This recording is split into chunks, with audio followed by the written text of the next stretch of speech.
Olá, gente. Sou o professor Osmar, professor de Geografia de vocês. Na aula de hoje, nós vamos falar um pouquinho sobre a distribuição mundial da população. Um assunto pertinente nas provas de vestibular, nas provas do ensino médio, nas provas do Enem, ou seja, é um assunto sempre muito cobrado no tocante da geografia como um todo. Bom, a população mundial, ela passou de uma população infinitamente menor, desde o início da era cristã e até agora, em 2017, onde as estimativas dão conta que temos aproximadamente 7,6 bilhões de habitantes. Bem, é sempre interessante a gente observar o ritmo de crescimento dessa população, tá? Todavia, é muito importante também observarmos a distribuição dessa população. Como é que essa população se assenta sobre a superfície da Terra? Nós vamos perceber que essa população ela não está distribuída de forma homogênea. Nós não podemos simplesmente dividir a população de 7,6 bilhões de pessoas pela área total da Terra e achar que isso seja uma informação relevante. É lógico que, num contexto geral, a Terra, enquanto, entre aspas, um organismo, ela tem alguns limites. Percebe-se que ela pode vir a ter problemas na medida em que tenhamos um crescimento exagerado da população, até porque, na medida que a população cresce também a nossa capacidade de consumo. A gente passa a consumir cada vez mais, e aí é lógico, a Terra ela é finita, ela tem uma quantidade de recursos que por mais que a tecnologia consiga hoje aumentar a produtividade, como por exemplo na agricultura, na pecuária, mas tem uma série de outros produtos, de outras matérias-primas, sobretudo minerais, que a gente tem uma limitação no planeta. Bom, mas só para termos uma ideia, onde que está essa população de 7,6 bilhões de pessoas? Se nós pegarmos aqui os continentes, então os 5 grandes continentes, nós vamos ver o seguinte: o continente mais populoso de todos é a Ásia. Tá? E aqui nós vamos ter aproximadamente 60% da população mundial. Isso vai dar algo em torno de aproximadamente 4,6 bilhões de pessoas. Tá? Bom, se a gente considerar aqui, no caso da Ásia, nós temos os 2 países mais populosos do mundo. A China, ela chega hoje a 1 bilhão e 400 milhões de pessoas.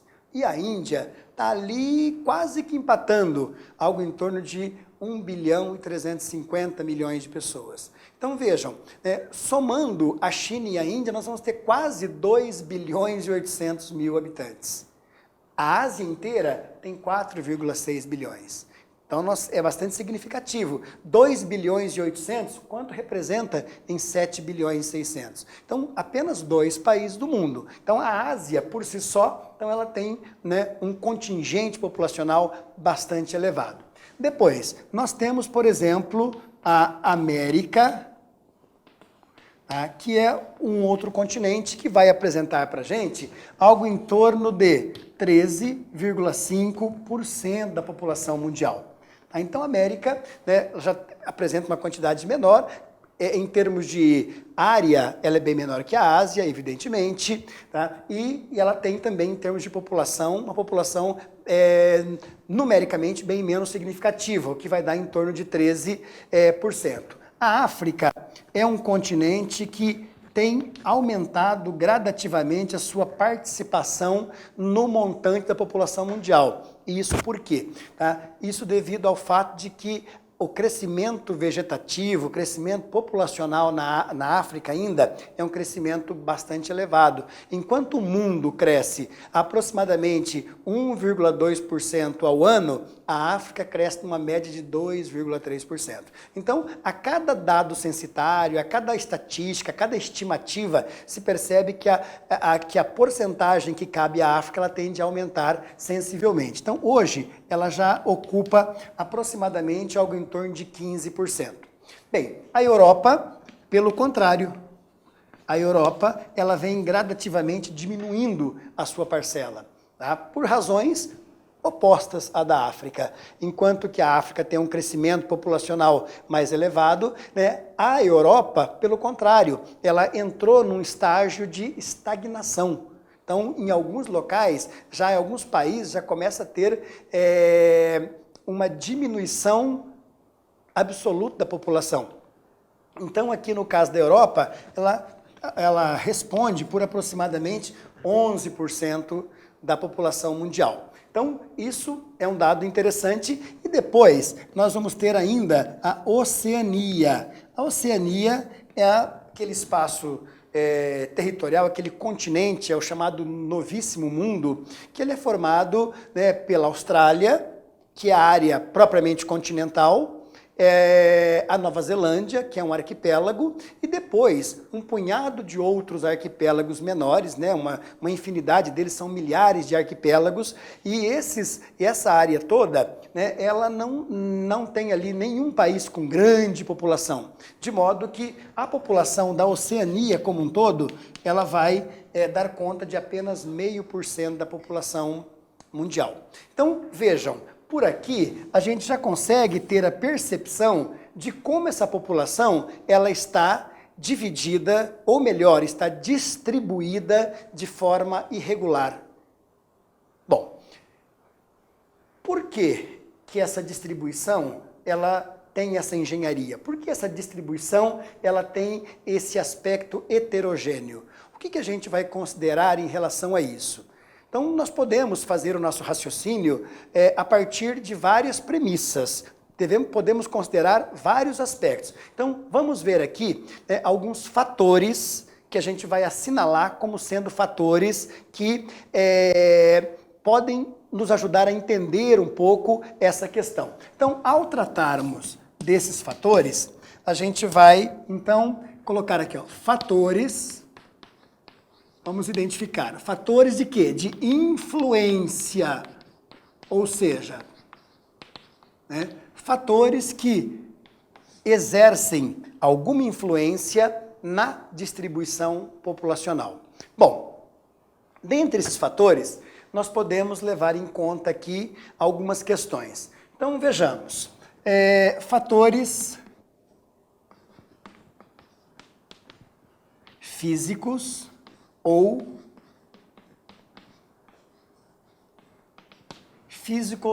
naturais.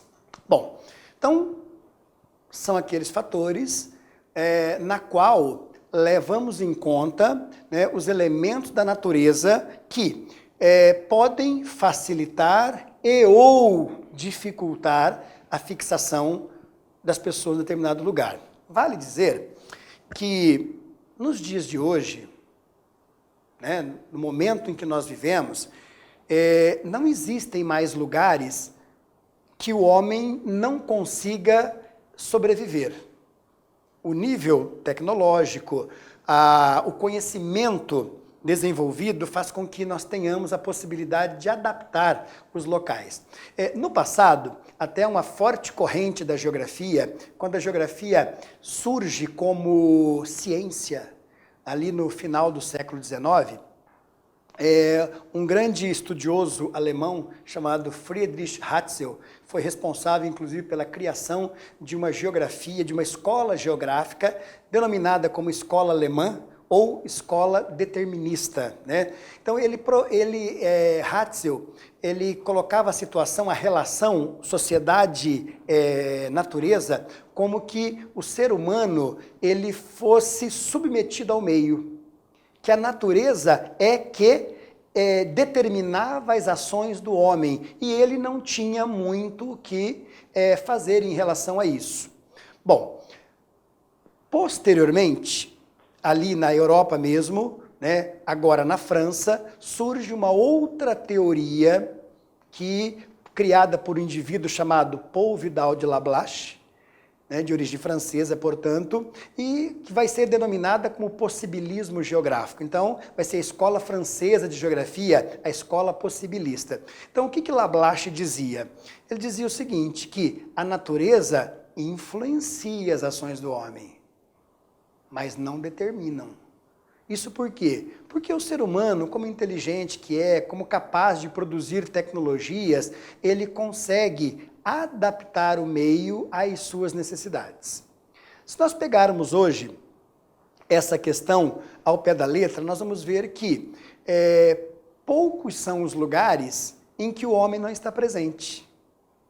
Mesmo os lugares onde ele não está presente, é porque, por força de algum tratado, por força de alguma legislação, que não permite que ele esteja ali. Mas não é porque o local não se torna impossível, se torna inviável.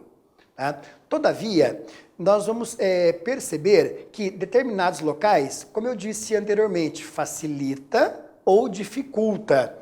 Em geografia, a gente costuma chamar isso de áreas ecúmenas e áreas anecúmenas. As áreas ecúmenas são aquelas áreas cujo clima, cuja vegetação, cuja presença de água, cujo relevo, cujos solos, né, são elementos que facilitam a existência humana. As áreas anecúmenas, por exemplo, são aquelas áreas inóspitas demais. Então, por exemplo, a região Antártida, o continente antártico, é uma área anecúmena. Né? Por quê? Porque nas condições que está ali, né, se o ser humano for para aquela região e ele não tiver nenhuma tecnologia à sua disposição, ele não sobrevive naquela região. Tá? Os grandes desertos são áreas anecúmenas, elas dificultam muito a sobrevivência. Bom, mas desse modo, a gente vai então perceber que nesses fatores naturais, a gente vai levar em conta, por exemplo, né? Então, o clima. Tá? E nessa questão do clima, se leva muito em conta as questões de temperatura e umidade. Então, por exemplo, o clima temperado, ele abrange uma grande área da Terra, né? Então, tanto no hemisfério norte quanto no hemisfério sul, mas preferencialmente no hemisfério norte, porque é onde situa-se a maior parte das terras emersas em áreas temperadas. Então, o clima temperado é aquele clima que apresenta as 4 estações do ano bem definidas. Com isso, acabou sendo, historicamente, o local de melhores condições para o desenvolvimento, né, e a subsistência dos seres humanos. Então, uma área com clima temperado, fatalmente é uma área que propicia a sobrevivência. As áreas polares dificultam. As áreas de clima muito secos, muito áridos, desertos, também dificultam o extremo. E até mesmo as áreas equatoriais, aquelas áreas cujas temperaturas são muito elevadas, cuja umidade é muito intensa, também não se caracteriza como uma das preferências. São áreas, né, que vão dificultar um pouquinho. Bom, mas o clima é um dos elementos. Depois, nós temos ainda, né, a questão do relevo, tá, e o solo. Bom, o relevo, a questão, por exemplo, da topografia. Então, as áreas planas, as planícies, os planaltos pouco ondulados, sem grandes elevações, sem grandes inclinações. Essas áreas, elas facilitam muito, inclusive, né, os locais próximos aos litorais, próximos aos vales dos rios. Então, dessa maneira, esses locais facilitam muito, né, por exemplo, a prática da agricultura, especialmente. Por outro lado, né, nesses ambientes também, né, a gente vai ter, em geral, solos com melhores condições. Uma área cujo relevo é muito íngreme, cuja inclinação, né, é bastante acentuada, a erosão, né, as chuvas, quando ocorrem, levam as camadas superficiais desse solo embora com muita facilidade. E eles vão se depositar justamente aonde?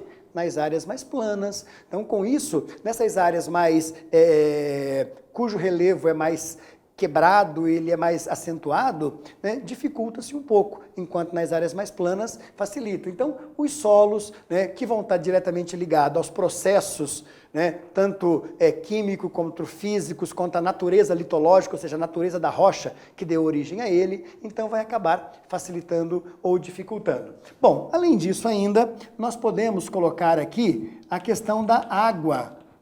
Então, nenhuma civilização, nenhuma população consegue sobreviver de uma maneira mais adequada, com uma capacidade de desenvolvimento social e econômico, se não tiver água. Água é fundamental à vida.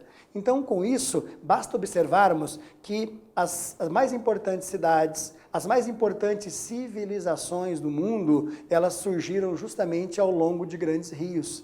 Então, por exemplo, a civilização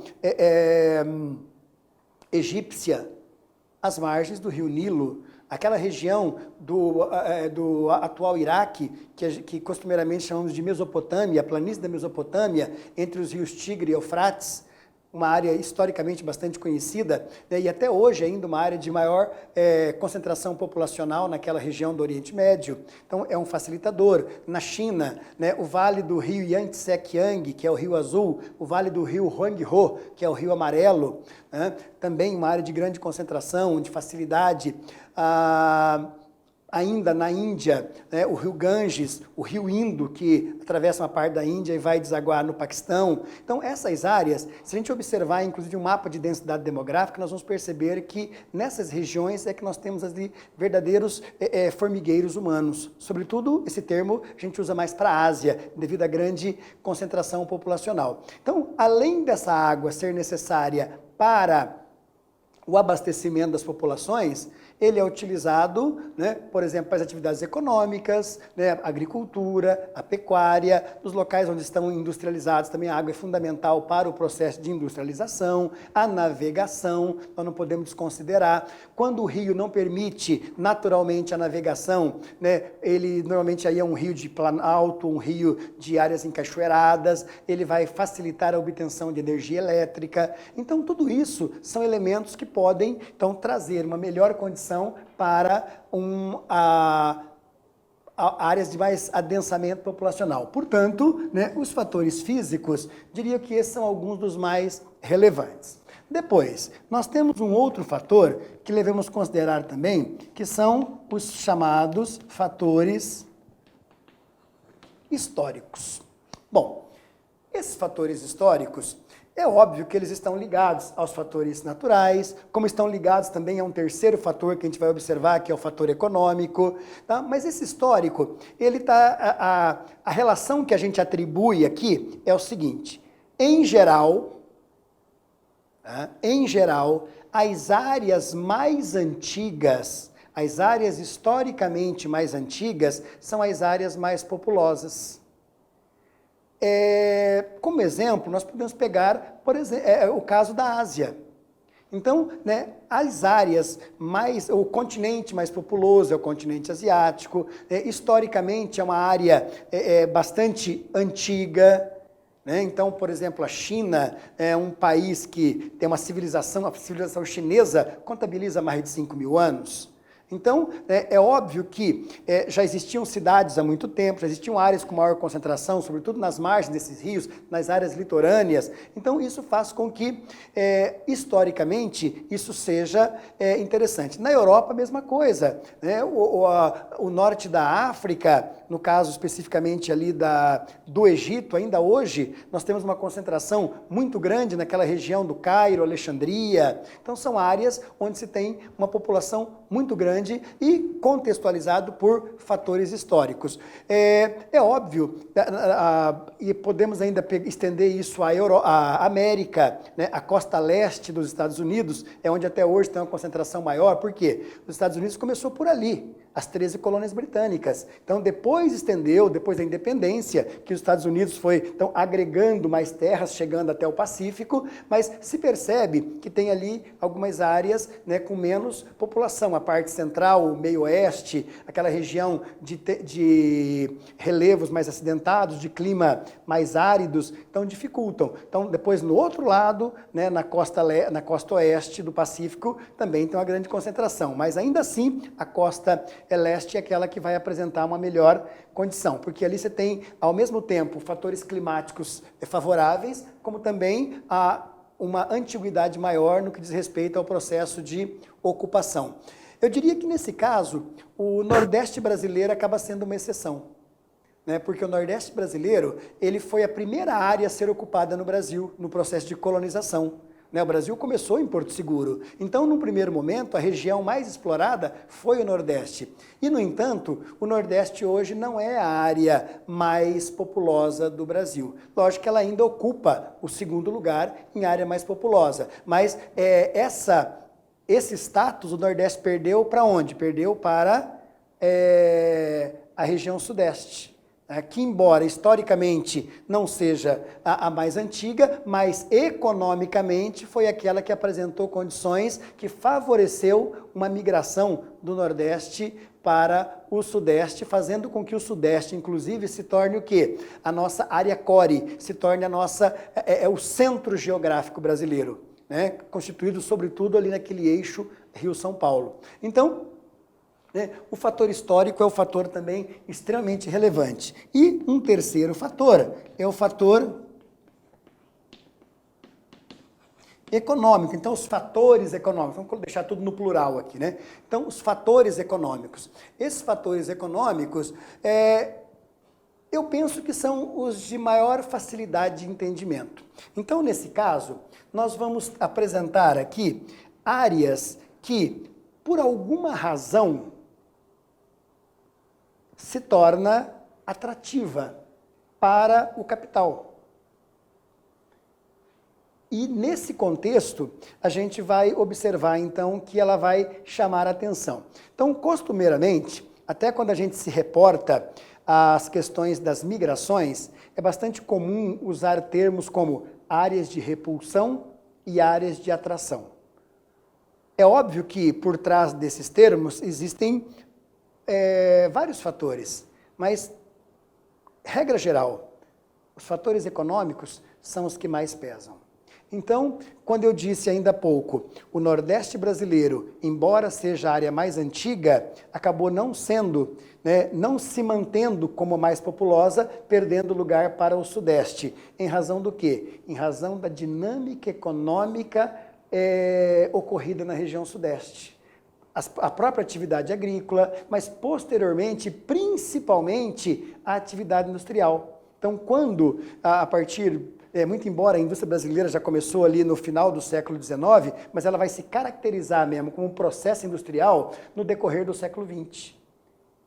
Principalmente depois que a agricultura, que a cafeicultura, ela perde bastante espaço na região Sudeste, e podemos dizer que a partir dos anos 30, que é quando realmente nós vamos experimentar um momento de maior crescimento, e um crescimento acelerando cada vez mais na região Sudeste, e tornando então a região Sudeste uma área de atração populacional, enquanto o Nordeste, por algumas questões de ordem físicas, pelas limitações impostas pelo clima, mas muito mais pela falta de um projeto governamental ou de Estado para o Nordeste.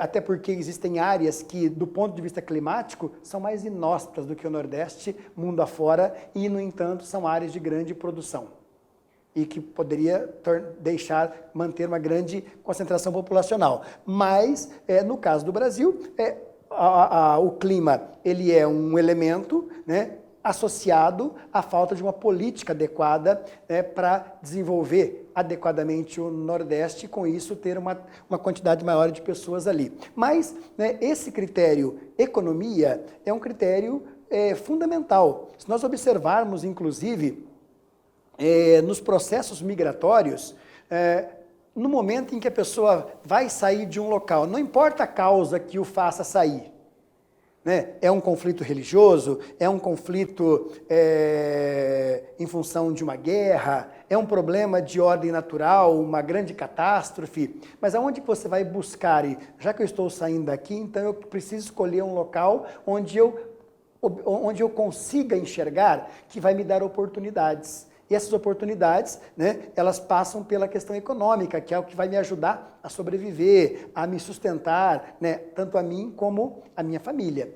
Então, com isso, né, os fatores econômicos são fatores fundamentais que ajudam a entender, né, em grande parte, sobretudo nos dias de hoje, a mobilidade e mais do que a mobilidade, a distribuição espacial, né, da população. Então, sempre que observarmos numa escala global ou numa escala nacional, né, pegando ali um mapa do Brasil, por exemplo, a gente vai perceber quais são as áreas que nós temos maior concentração populacional. Então, muito embora o Brasil apresente uma densidade demográfica média de 24,5 habitantes por quilômetro quadrado, nós vamos ter interior da Amazônia com menos de um habitante por quilômetro quadrado e vamos ter, né, nas grandes metrópoles, população que chega a mais de 5 mil habitantes por quilômetro quadrado.